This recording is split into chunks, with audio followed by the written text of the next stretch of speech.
consultant or business coach. This video is for you, especially when you feel that you can't scale anymore from where you are. Maybe you made your first 100, 150, 200,000, and now it's difficult to get it to the next level. And your fear is that you're going to stuck small. Then watch this because we're going to talk about how you can upgrade your clients and grow. So if you feel that, or you experience clients who push back on pricing, who question every single line item in your statement of work, who you know increase scope without wanting to pay for any additional work, then maybe it's time to think about upgrading your clients.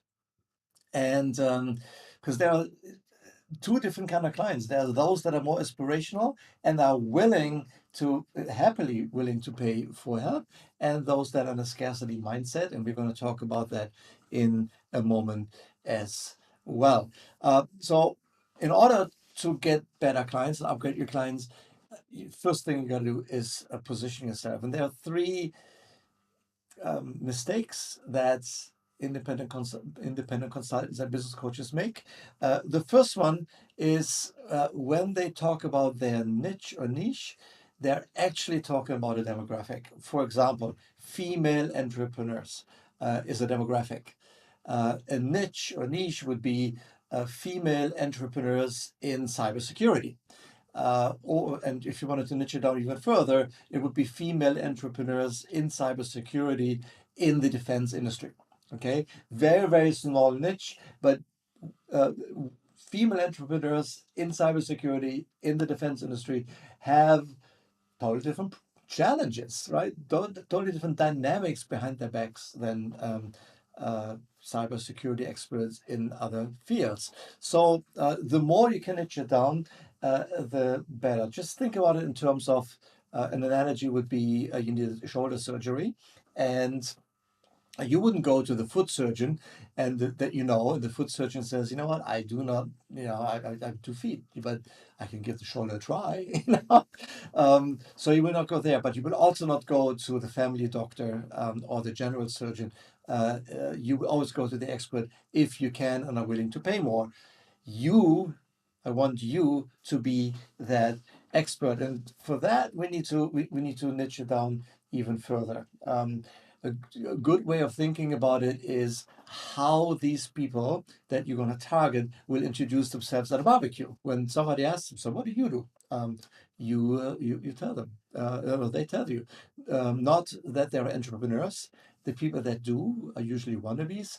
Entrepreneurs and business people that are accomplished and who are stable or thriving and winning, they will tell you exactly what they do, how they help, who they help, and what industry they're in. They will not introduce themselves as I'm an inspired, heart-centered business owner. It's just not happening. Okay. Again, the one that do are typically the wannabes. So mistake number two: most in order to stand out and reach their ideal audience, they shout. Okay. I don't know about you, but right now I see that the market for independent consultants and coaches is very saturated, and there's a lot of shouting. So you have two options, right? So you can either shout louder than everybody else, or you can start whispering in your ideal clients or prospects' ears.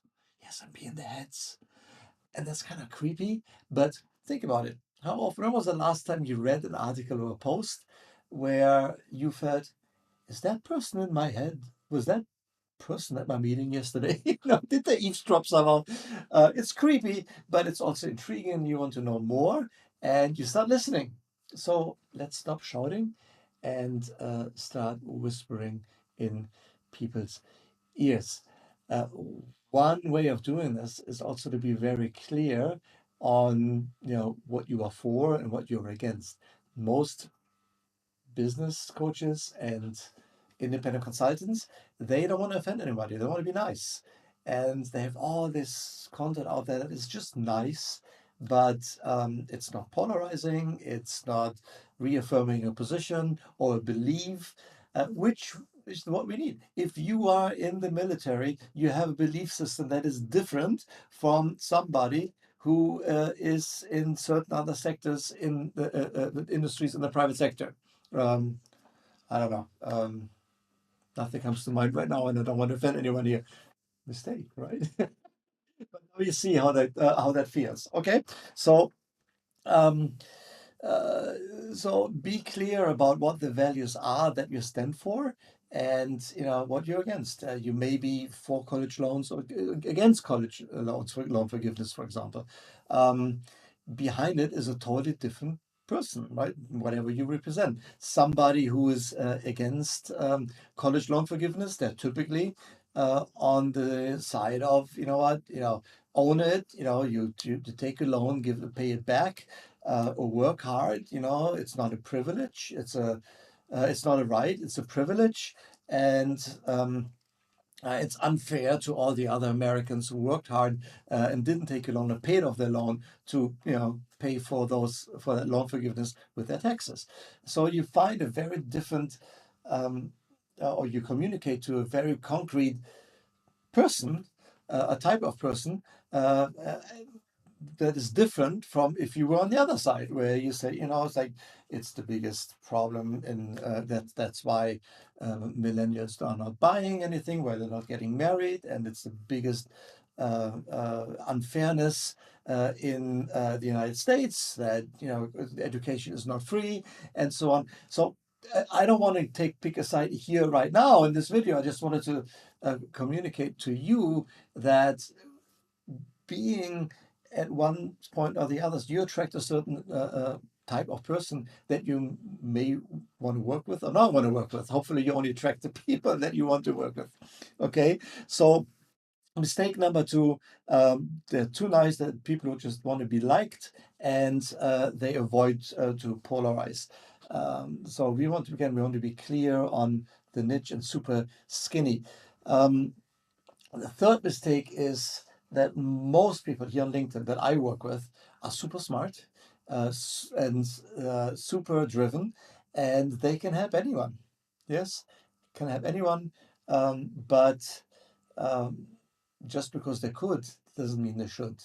Um, so be like, when opportunities come by, as tempting as it is, it's usually a mistake to say yes, because later on it's going to bite you and you miss other opportunities. And if you do this, you go back to square one, that you have the clients that will, they're not paying, that hold you back from growing. All right. So these are the three mistakes. Hope some of that was already very helpful, but I also wanted to give you a concept that you can take now to move this forward and communicate well with your dream audience. When it comes to dream audience, I draw a red line between two group of people. One are on what I call the bottom, or actually I call them the subordinate clients. These are clients who are struggling. They have problems and they want a solution right now. And their fear that if they do not get that solution right now, they will get out of business. And for us, independent coaches, independent consultants, and business coaches, it's very tempting, right? Because we'd like to solve problems. That's why we're in business. We would like to help people, uh, you know, have a better life, have a better vision, have a better company, have a better career, have better health. Um, but we also need to be clear that these are the people that are in a scarcity mindset, right? Because they think in terms of frustrations, they think in terms of what they do not have, and what the consequences are when they continue to be on that path, and therefore they're also not willing, or they have a small appetite for investing in help. These are the people who, when they have a problem, think about how can they solve it, and that's when they download your freebies. They go come to your free workshops. They uh, uh, consume videos. They read a lot. They may even buy some training or go to conferences to learn.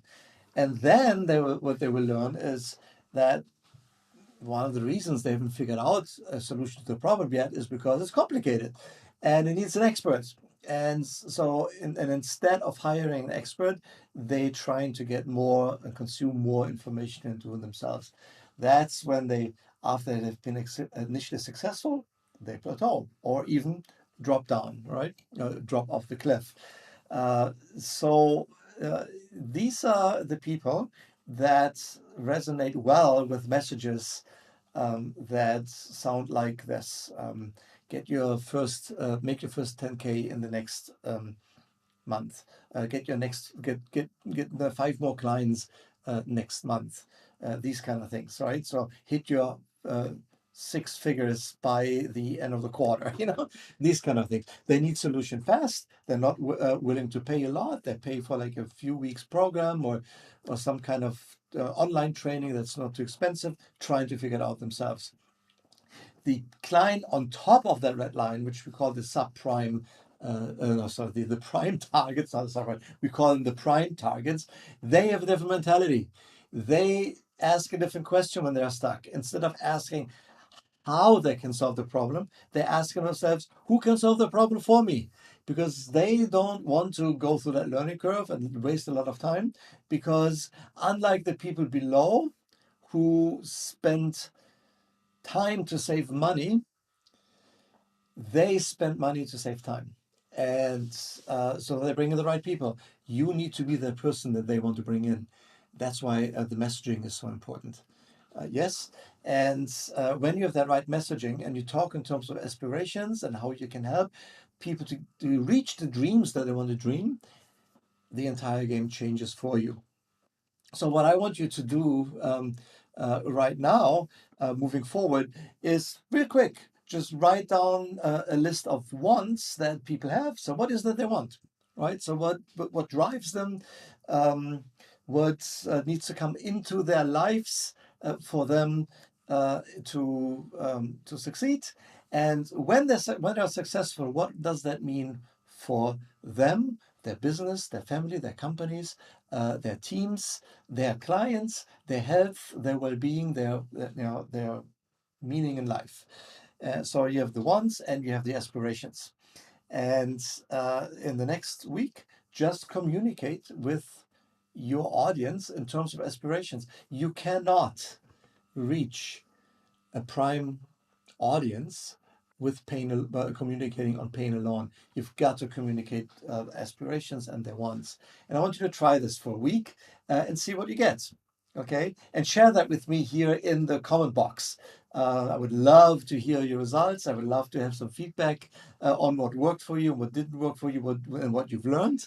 But also, if you want all the worksheets, if you want the worksheets on and the structures and the strategies on how to classify your prime clients, then let me know. I'd be happy to give you access to it. Just put this in a comment or send me a message and I will follow up with you as soon as I can and tell you how you can get access to the content. All right. Um, in that content, by the way, it's also an exercise that I haven't talked about yet, is a questionnaire.